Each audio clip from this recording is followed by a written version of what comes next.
Hello and welcome to my latest video update from Brussels. As normal, I'm going to try and keep you abreast of what's happened since last week and the developments that I've been involved in.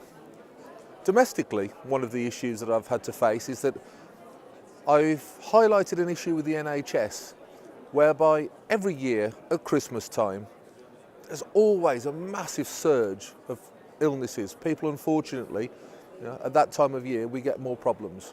And yet every single year the planning isn't there. Particularly the Dudley group of hospitals, I pointed out that there was an issue there where if there was a problem we should review it, let's look into it. Are they short of money or are they not planning properly? If they're short of money, I'll be the first to be on hand to say, look, let's help to get more cash into the NHS and make this work for all of us. But if it's more a matter of not thinking and not planning in advance, then there's a real issue to be addressed. Sometimes just throwing money into a bottomless pit isn't the answer. And as much as we all love the NHS, I do have a suspicion that simply piling up pound notes and burning them in a bonfire on the car park isn't the way forward. So let's find out actually what's going on there. Let's review it, because I'm sure the microcosm of Dudley actually is probably very similar to the rest of the country on this.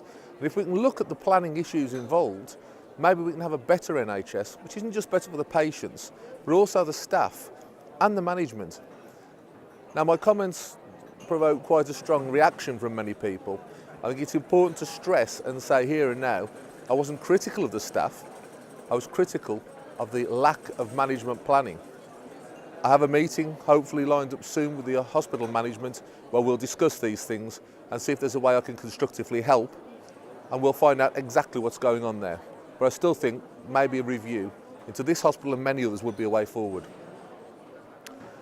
On different news, I was, as many people were, absolutely disappointed and upset by the Supreme Court judgment this week on the Brexit issue. I think it's a terrible shame when the people have expressed themselves in the longest, most drawn out, toughest campaign that any of us can remember. They've expressed themselves really strongly about wanting the future direction of our country and its relationship with the EU. And now you have people with vested interests from the establishment with money looking for legal loopholes, looking for ways to stop things going forward. And really all I can say to the smug faces of people like Gina Miller, Tony Blair, Richard Branson, Bob Geldof and all the rest of these Remainers who think that they can actually stop the will of the people by going through legal loopholes and using their vast finances. All I can say to you is what I said at a rally we held in Westminster only this week. If the will of the people is stifled so much that we have to continue this and we have to democratically surge forward in other ways, then if we have to bring down the whole British establishment to make sure the people's will is fulfilled, well, I'll be at the forefront pushing for that to happen. And I'll certainly be out in the streets of Stoke for the by-election there, pushing for democratic revolution and change there.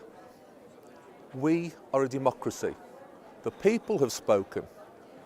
Finding loopholes and clever ruses to counter that is unethical and it's immoral. And it's time these people stopped and we all came together and found a way to work well as an independent nation with great friends in Europe that we can really have a good relationship with. So that's the option for them really. Either let's all come together and stop this silliness and we'll see if Mrs May actually is as good as her word, or if you want us to redouble our efforts, then we'll be there and democratically, with the will of an angered British people, we'll bring you down. It's your choice. Thank you, everyone.